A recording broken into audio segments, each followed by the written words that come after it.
the things I've seen is that we should take proposals as a key stage in our marriage process. Doctor, at this moment during the proposal, do I need to involve elders? Because you said, you remember, doctor, you are the one who said that this is mine.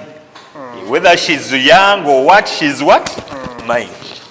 Have we been allowed, has Islam put itself, has it given its position on me involving parties during my proposal stage? For example, I may want Aisha, but to get Aisha, I need to pass through the history of... Doctor, I think my question is understood. I hope that after answering this, now you will allow me to make the final remarks. Inshallah. Number one is, how shall I know Exactly. without courtship? And without, has Islam allowed the cohabitation? Yeah, without cohabitation. The statement should be clear. Cohabitation is haram. The problem is we happen to give these behaviors some sugar-coated names to justify them. You know? We happen to give them some good names so that they don't sound bad. I think the right question would be, am I allowed to commit zina with a woman before I could marry her? Because when you say cohabitation, it's like you are giving it a certain garment so that it looks smart. You know? That is one. Number two, if Islam required that you should have A, B, C, D consideration, how are you going to know them before you actually have a life experience? You know? The answer to that is, look at the history. For instance, the Prophet sallallahu alaihi wasallam told us that tazawwaju al-walud al-wadud. Marry the women who are productive or they have a good reproductive health and they are also loving. And of course, those two, you can only be certain about them by having a real interaction. You know? But the scholars have guided us. Look at her lineage. You know? How many children maybe does her mother, you know, has? How many? You know? Because chances are high that they have certain traits which they share as a family. That's why sometimes if you are so interested in the twins, you could actually see that, you know, the mother gave twins, and even when you look at the grandmother also, so you have some good expectation there. Now, when it comes to love, there are many ways that you can know that this is a loving woman. How is she taking care of her friends? How is she taking care of her own siblings? Because in many cases, what she's doing with her friends, what she's doing with her siblings, she's likely to replicate them. And by the way, yours is a very close relationship. So it is by stronger reason that if she had been doing them to this, she's likely also to do them to you. Now, having said that, why is it that Islam discourages cohabitation? Courtship is okay, but we shall say that there is an Islamic way of courtship. You know? Because, by the way, immediately after making a proposal, you know, and your proposal had been accepted, Islam allows some limited interaction through what you could call a courtship. But it should also be not as open as it could lead to other things. You know? Because during that time, you have certain things that you want to study. For instance, during that time, by the way, having made the proposal, what comes next is that Islam allows you to have a look at her. An-nazar ila al-makhtuba. Looking at the proposed woman, the proposed man. But we shall go into a discussion to what extent. You know? What are the body features that Islam allows you to look at? To a great extent, the scholars are saying that you could look at her face and even her palms, because we know that the face is like the passport. This is the identity. Now, when it comes to the palms, some scholars say that there are some indicators of the good reproductive lineage out of that. I'm not a koja to go deep into that. Together on that, now having said that, if that's it, some people, young men will be like, but just how should I just settle on the face and the palms? You know? He says that no, Islam would have extended to allow me, look at the breasts, look at the bums, look at the shin, and so on. The answer to that is that Islam is practical, Islam is human. Are we together? Now, at your level, when you go to the shop to buy a mere shirt, the shop attendant might not allow you, remove it from kavera, change like this, do like this, do like this. It feels like at the end of the day, if you don't buy it, it's like you have devalued it. Now, if this is just on a trade item, what about a human being? Number two, consider the emotions of the other party. If it is your daughter, would you be happy that a man comes and says, now turn left, now turn right, now stand, then that, at the end of the day says, I am sorry. I'm not interested. Are we together? So it is a balance between what you really want to achieve, but also preserving the honor and the modesty of the person under observation.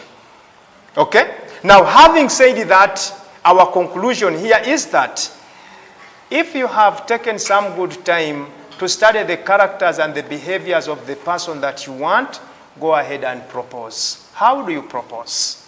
Okay. And a proposal is an expression of interest. It can be direct, it can be implied. Direct, it is more applicable to us men. We are bold enough to take your proposal to a lady. It's like having looked at you for some good time, I am interested in marrying you. You know, it can be verbal, it can be written. What matters is that your message is well delivered, loud and clear. Now it goes to the side of a woman, and these are some of the mistakes that we commit. People bring proposals, but you don't have the audacity, the strength to ask, what do you really want? Because some people are like, I'm interested in you. So what do you mean by interest? From the word go, you are dealing with a certain man. Could be that it is clear that he is interested in you because of marriage. That's it. Now, having made that proposal, Islam does not stop you from making some consultations. Because, by the way, your concentration might be on one side, but also there are some people who know her better. Isn't it? For instance, if I want to know more about a certain lady, by the way, the best person who knows her better is her fellow lady. That is why the Prophet sallallahu alaihi wasallam, he used to send ladies to go and investigate the characters. Together, ladies have their own behaviors, their own habits and characters. So much so that they happen even to bathe in groups. Isn't it? So, she might be having some defects, and she's concealing them. Now, a consultation to a friend could say that, my dear, you might not be aware that she's having such and such a defect, but beware, I know. And by the way, in Islam, that is not taken in a bad faith as long as your heart is clean, because you want what is better. On the side of a lady, take some good time and consult friends before you could actually make a conclusion. Having made the proposal, especially on the side of a woman, and this is my conclusive remark, please never make a decision Never make a conclusion on a proposal without involving your parents. I think this is one of the questions that you have. On the side of a man, it is not so much appealing and demanded because I'm taking my own lady, whatever will take place, I'm responsible. But on the side of a woman, it is so important that you don't sacrifice the interest of your parents. It is at this level, before you have the emotional involvement, before you now start putting your parents on a situation like, if you don't accept, I will commit suicide. No. As early as you feel that this person, according to me, is meeting the qualifications, what does it cost you to go to the parent and say, you know, the son of Abdullah has made this proposal. I have seen on several occasions where, by the way, men, they take proposals for consultation to the parents, and the parents say that, my dear, you don't know that family. We know this family according to A, B, C, D. It's better not to go ahead. What does it cost you? My conclusive remark is, your parents know you more. They know you better. They are the ones who raised you. By the way, sometimes your parents can come in and tell you that, my dear, the way how we know your character, you will not afford to go in a polygamous relationship. Isn't it? They have seen you growing. They know how emotional you are, how lazy you are, and polygamy needs competition. And they say, my dear, for your sake, no. Are we together? So please, as we are concluding, of course we shall look at the essentials of a valid marriage, the fiqh of them, but I wish to urge and implore young ladies, please do not deprive your parents from the right to scrutinize your proposals before you become emotionally involved. Finally, al-istikhara, consulting Allah. But even consulting Allah should come as earlier before you are emotionally involved. You know what happens? As our conclusive remarks, what happens is that you are so much in love with this man or with this woman. Then you say, I am consulting God. You know the results. Sometimes the results start coming and you could see beauty, you could see the beautiful man, the beautiful woman, because many times what we live with during the day is what comes in our dreams. That's why the istikhara, the consultation, should come earlier, before you could say that I'm dying for him, I'm dying for her. Make the istikhara. Lastly, وَإِذَا عَزَمْتَ فَإِذَا عَزَمْتَ فَتَوَكَّلْ عَلَى اللَّهِ. If now you have taken the decision, leave the rest to Allah, but take precautions, decrease on the risk, among others. Then the rest you say like, أُفَوِّضُ أَمْرِي إِلَى اللَّهِ إِنَّ اللَّهَ بَصِيرٌ بِالْعِبَادِ. I now hand over my affairs to Allah. Allah subhanahu wa ta'ala is the oft observing. And then you proceed, as inshallah we shall look at it in the next episode. وَجَزَاكُمُ اللَّهُ خَيْرًا. Assalamu alaikum wa rahmatullahi wa barakatuh. You told me to stop there, but before you say the Jazakallahu khairan, I'm a student of literature, so, and Imam Kaswas didn't know that I'm a student of literature. All right, I want to ask a conclusive, from the thematic area you have talked of, I want to join what you have told us. Doctor, what has Allah prepared for a servant who, while doing the proposal, observed whatever you have told us, but reaching the reality, things have become opposite? I don't know whether my question... Okay. Somebody really have done whatever the Prophet... Actually, our sisters home, they did whatever you have said. but really is having totally the opposite. What should my sister do? Because for me, the man, I have another option. Of course, I have another option. I'll do another proposal. But my sister really is limited to the proposal to Abdul Hakim. Okay. What has Allah prepared? What is that conclusive statement you want to give me, the sister? In Luganda, tugambe eyatomera. When you really did this, but watomera. Okay. Can you give me the conclusive statement that surely I should stay with? Yes, doctor. After that, then we shall accept the conclusion, and then I get the comments from members, inshallah. The conclusive remarks on this, I want to draw them direct from the Quran. Now. Number one, إِنَّمَا يُوَفَّى الصَّابِرُونَ أَجْرَهُمْ بِغَيْرِ حِسَابٍ. Those ones who are patient, their reward, it's not even determined. There are some areas whereby Allah subhanahu wa ta'ala decided not to mention the reward. It's like those who are fasting, they are fasting for me and I know what to pay them. So is those who are patient. And by the way, among the kinds of patience is patience on things that you feel you are not comfortable with. That is the first statement. Number two, as you are exercising patience, the second statement is لا تدري لعل الله يحدث بعد ذلك أمره. Never despair. Never lose hope. You might have found that even when you took all the precautions, things turned opposite. Exercise some patience. Allah might bring change. Are we together? Lastly, the option of Islam is not only for men. Even women have options.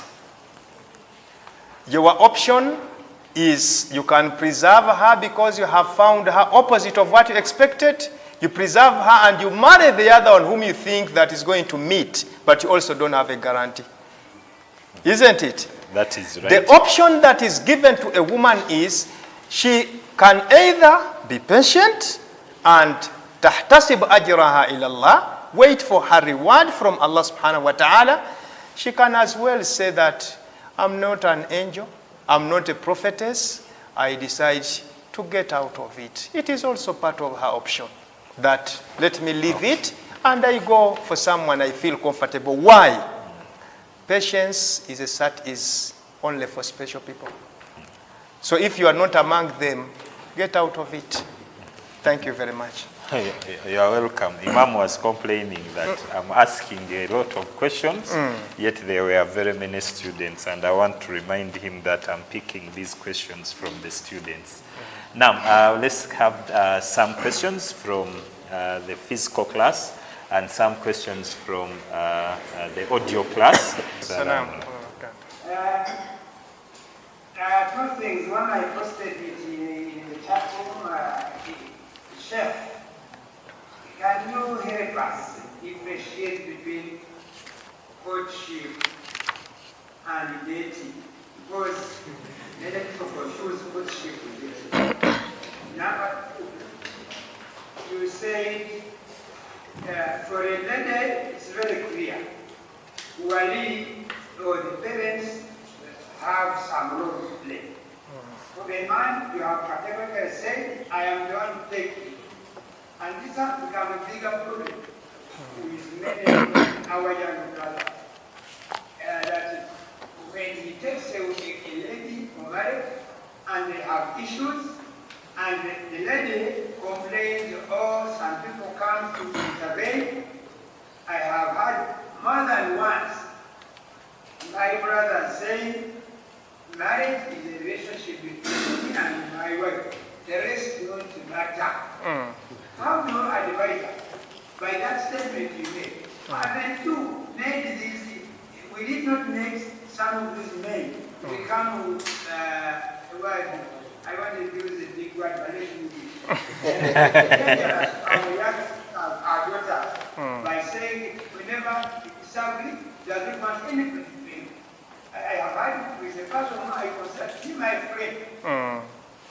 Who directs, say, please, Imam Kasoda, I'm sorry, marriage is between me and my wife. The rest, it doesn't matter. Thank you very much. Okay. Otherwise, thank you very much for teaching us. Welcome. To thank the Imam for coming in with those questions. What's the difference between courtship and dating? Unfortunately, these two are English words, and I don't belong to the English people. But maybe in the way how people practice them, we could see the difference. Dating is more closer, to me, dating is more closer to cohabitation. That these people are dating. It involves a lot, that they are staying together, they are doing this, they are doing that. Unlike courtship. Courtship is more like keeping in company. And when courtship is limited, when courtship is regulated, in Islam it has no problem. As long as it is not so long, it doesn't take too much time. For instance, between a proposal and between a proposal that has been accepted to marriage, really there are many things that should take place that call for interaction between the two. These days, for instance, you are organizing a marriage ceremony. Sometimes you need this lady to be closer to you to make some selections.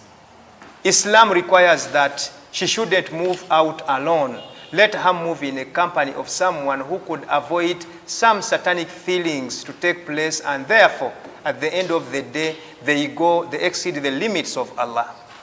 To me, that is courtship. But even if I decide to combine both of them, whether it is dating, whether it's courtship, let the limits be well known. Let where we are not supposed to exceed, we shouldn't exceed the boundaries.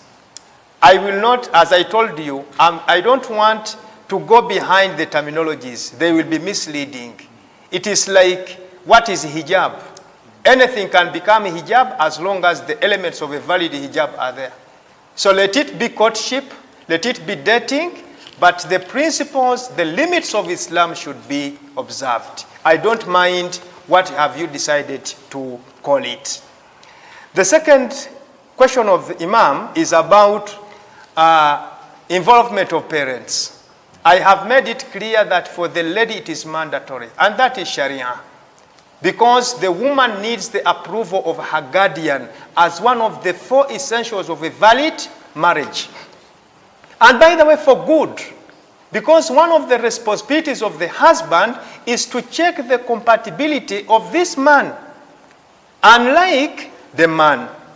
Of course, from the side of the man, I made the statement that for the side of the man, it is my responsibility. So whatever shall go wrong, I'm primarily responsible. Okay? However, how do we reconcile between what Imam has said? And that brings in the fiqh al-waqi, understanding the reality of what is going on. I want to draw Imam to a concept that is well laid down in the fiqh of Madhab Imam Malik. There is a concept which is known as Salahu Dhimam and Fasadu Dhimam. When we are dealing with good people, there are certain rules that are applicable with people in a good society.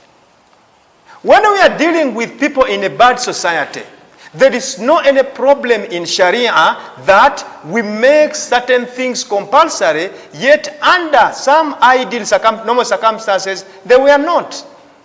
So if we come to the conclusion that now the young men are not well prepared in terms of responsibility, in terms of what, there is no any barrier in Sharia to make it compulsory on them that they should also consult their what? Their parents.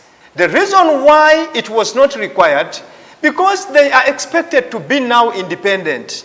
But of course the circumstances in which we are living, even men reach the time of marriage and they are not independent. So if that is the situation, we can require them according to our own situation that it is also mandatory for them to consult their what? Their parents. Otherwise, ideally, for the side of a woman, it is mandatory. For the side of a man, it was optional. And that's it. And if I've understood also, in my perception of Imam's question, before I call in these ones, don't you think if we allow the men to take the relationship, their marriage relationship between themselves, and they don't allow outsiders to come, like elders in the societies to come, don't you think that somewhere we shall be living a dangerous lifestyle where people think that the marriage issue is between them? As Islam provided for the circumstances where we should have the other outsiders to come. What is more advised and what is more appropriate? Okay. Should I have it independent, that the issues are between me and her? I think that's what he wanted. You see, our custom in Sharia, customs are given a position in terms of legislation. This comes from the legal principle, al-ada muhakkama. The way how people behave, the custom determines, the custom is decisive. You know, the custom is decisive. I don't want to be understood as such that the man has no obligation absolutely to consult anyone. Why? The reality is you need many people to assist you on the new life that you want to pursue.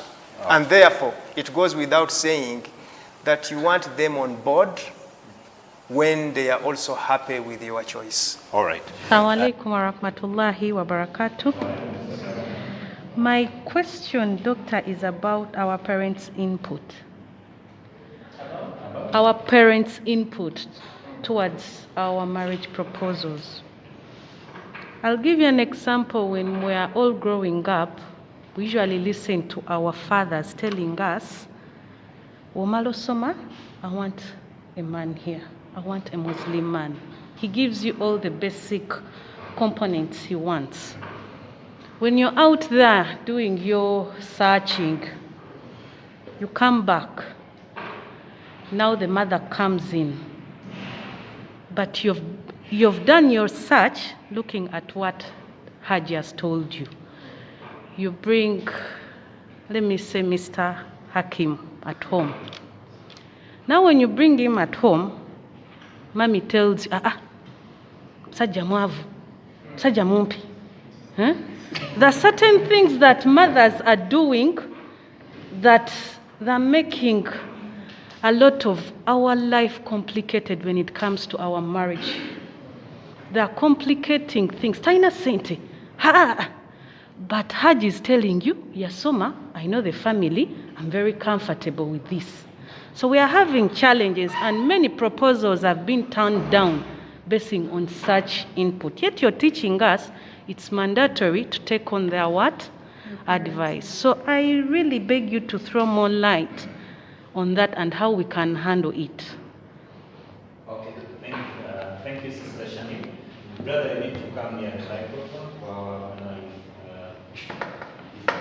let's take the questions because we need both of them, eh? Assalamu alaikum wa rahmatullahi wa barakatuh. My questions are simple. First of all, I would like to supplement on her question. Most of the people online, I believe, some are students, some are done, mostly. So these students are facing a challenge of parents, of which the girl or a boy meets a girl, they like each other, they do the courtship, and this is leading me to another question. Doctor, what time should the courtship, the Islamic courtship, take? How long should it be? Because we are really exceeding. The girl loves the boy, but the parents are not allowing the girl to go with the boy because they are still studying. So at the end of it all, they are pushed into adultery or zina. So I think I would love to get some more light about that. Then lastly, I think There's another question. It is not a stupid one. Is it allowed for this girl, although nowadays they do, to put on something tighter so that I can have a clear look on her? Yes, is it allowed? Because back then, when ladies were putting on through hijab, you wouldn't see what you're really taking. Although nowadays, thank you so much. Thank you very much. I think next time we shall be in position to have meetings such that our online staff can have it. Brother Justin Kaila, I am very aware of your presence. Thank you very much to be part of us. Let me have this as the last one from here, because time is not our best color. Yes. Assalamu alaikum wa rahmatullahi wa barakatuh. Thank you very much, Doctor, for the wonderful lecture. My question is on regard to the number of proposals that a person can make at a time. Because you find out that these days, actually it's the reality. A man can propose to you, but when it's just yes, and then goes to another person. So how does Islam say about that? And then what's the remedy? To me, who has, like, I've just discovered that the man is proposing to a number of people. So what can I do as a lady? And then what Islam say about the number of proposals a man can take at a time? Thank you. Yes, let me take two more. Okay, I can't deny you the chance. Let me have you as the last one. I have two from online, and we close it for Dr. Thank you very much. Doctor, I would like to ask this. We know one of the biggest forbidden acts in Islam is backbiting. So you talked about consultation on someone's character and maybe physical appearance, maybe what is hidden, what you could not see. That may not please you after getting into that marriage. So if I'm in line to consult with a friend, how is it taken Islamically? Is that backbiting, or like even that person, if she hears about it, how would she feel? Is it like, can the other person be allowed to consider about that fact, or she can go on and tell me about it? Thank you very much. Thank you. Let me just have the last two online, and then Doctor will summarize. Our emphasis on boys, it goes back to nurturing. It goes back to the parents, that it is, our lectures might not change them now, but you have an upper hand, you have an obligation to see that all that is coming out. Brother Keke, thank you very much for coming in. Courtship versus dating, how long should it be? It should be management by objective. It should be management by objective. What is, set your clear objective of dating. What do you actually want to know? So as long as you have not yet achieved that objective, you can continue. But in Islam, there is no annexed time within which dating should be completed. But as long as your objective has not yet been achieved. Of course, a short one is not so much good, and also a long one, it can also create problems. But set your objective and try to achieve your objective within the shortest time possible. Finally, is if you have found something bad, the proposal was accepted. As you went to courtship, for instance, as Islam allowed that you could look at how you found something resentful, and you decide to drop the proposal. One, the proposal is a promise to marry. And if you don't honor that promise because of a genuine reason, there is no problem. How much compensation should be given?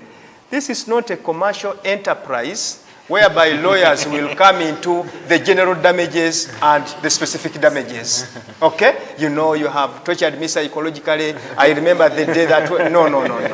However, if during the courtship there have been an involvement of exchange of gifts, the Muslim scholars have various views on what gifts should be returned, what should be retained, but at the end of the day, it is better to leave everything as it is, because you were giving gifts in a good faith. Therefore, if you are to depart, but communication is so important. Thank you very much. Jazakumullahu khair. We have come to the end of our session today. We thank Allah subhanahu wa ta'ala for enabling us go through the session. I'd like to send my apology to the online viewers. Today we have had some hiccups in our online transmission.